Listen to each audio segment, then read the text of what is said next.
کہ जब आप छोटे हैं, बचपने में हैं या लड़के हैं, तो आपकी माँ आपके साथ वैसे ही लाड कर रही होती है, बड़ा ख्याल रख रही होती है। माँ का बस नहीं चलता कि वो अपने हाथ से आपको खिलाए। आप खुद पहन सकते थे, उस उम्र में थे, लेकिन माँ आपको खुद पहना रही है, नहला रही है, अपने हाथ से खिला रही है। लेकिन आपने नहीं देखा होगा आमतौर पर कि आपके वालिद साहब भी ये कर रहे हैं। आपके वालिद साहब आपको नवाले नहीं खिलाएंगे, बल्कि आपकी माँ को भी रोक रहे होते हैं कि आप इसको ज्यादा लाडला कर रही हैं, आप इसको ज्यादा नाजुक मिजाज कर रही हैं, क्योंकि बाप को पता है कि यही लड़का जब मुआशरे के हवाले होगा तो मुआशरे ने इस पर रहम नहीं करना, मुआशरे ने इसके लाड नहीं देखने। इसलिए बाप को पता है, बाप मुआशरे को जानता है। बाप का मुशाहिदा और माँ का मुशाहिदा दो अलग अलग हैं। माँ तो घर के अंदर के माहौल को जानती है, एक खास हिसार में है, खास माहौल में है, चार दीवारी में है, तहफ्फुज में है। लेकिन वालिद ने बड़े थपेड़े खाए हैं, बड़े मसाइल देखे हैं, बड़ी परेशानियों को झेला है। उसको पता है कि इस लड़के ने सारी जिंदगी घर की चार दीवारी में नहीं रहना, इसको बाहर मुआशरे के हवाले करना है, बाहर मुआशरे के हवाले इसने होना है। जब ये लड़का मुआशरे के हवाले हुआ तो मुआशरे ने इस पर रहम नहीं करना। इकबाल ने भी इसी सिलसिले में कहा है, खुदा तुझे किसी तूफान से आशना कर दे। ये दुआ है या बद्दुआ है? बज़ाहिर तो ये बद्दुआ सी लगती है, लेकिन आखिरी दूसरे मिसरे में बात तय हो जाती है। इकबाल नौजवान को कहते हैं, खुदा तुझे किसी तूफान से आशना कर दे कि तेरे बहर की मौजों में इस्तराब नहीं।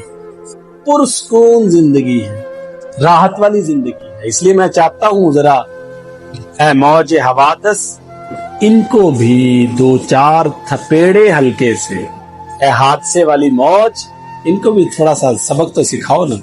ऐ मौज हवादस इनको भी दो चार थपेड़े हल्के से, कुछ लोग अभी तक साहिल पर तूफान का नजारा करते हैं, जो तूफान को सिर्फ एक नजारे के तौर पर देखते हैं, जो गुर्बत को सिर्फ एक मजमून के तौर पर पढ़ते हैं, जो सैलाब को सिर्फ एक मौसमियाती तब्दीलियों के तौर पर देखते हैं, जो बारिश को खिड़कियों के शीशों से देखते हैं। उनको क्या पता, इन बारिशों से दोस्ती अच्छी नहीं फराज, कच्चा तेरा मकान है कुछ तो ख्याल कर।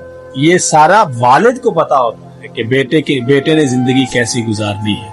इसलिए वालिद उसको सख्त जान कर रहा होता है, उसके लाड नहीं देख रहा होता, उसको अपने साथ काम करवा रहा होता है।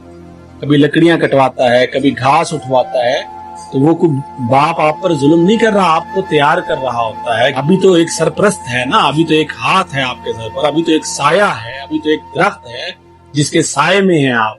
कल को आप बेआबान होंगे और तपती धूप होगी और कोई आप पर साया नहीं होगा, तो आपने खुद ही इन मसाइल को हल करना है, आपने खुद ही इन चीजों को देखना है। मैं आप ही अपना मुअम्मा और आप ही अपना हल। जानवरों को देख रहे होते हैं, परिंदों को देख रहे होते हैं कि वो अपने बच्चों को खुद भी खिलाते हैं और शिकार करना भी सिखाते हैं। और शेर के बारे में तो है, तो वो अपने बच्चों को छोड़ आते हैं अकेला, होती उनकी नजर है उन पर, लेकिन खुद छुप के बैठ जाते हैं, देखते हैं कि ये खुद शिकार करते हैं या नहीं करते, ये खुद लड़ते हैं या नहीं लड़ते। इनकी क्या ये तरबियत की जा रही होती है, उनको मुआशरे के लिए तैयार किया जा रहा होता है। तो इसलिए वालिदैन आपको मेहनत करना सिखाते हैं ताकि कल को आपकी जिंदगी आसान हुआ करे। तो अभी आप लोग बड़े तंग होते हैं अपने वालिद साहब से कि वो कभी आपको कहते हैं मेरे साथ ये काम करने जाओ, कभी आपको वहां लेके जाते हैं, तो इसलिए आप कतरा रहे होते हैं, भाग रहे होते हैं, घर ही नहीं जाते। ज्यादातर घर जाएंगे तो कुछ ना कुछ काम करना पड़ेगा। अपने आप को तैयार करें हर तरह के माहौल के लिए।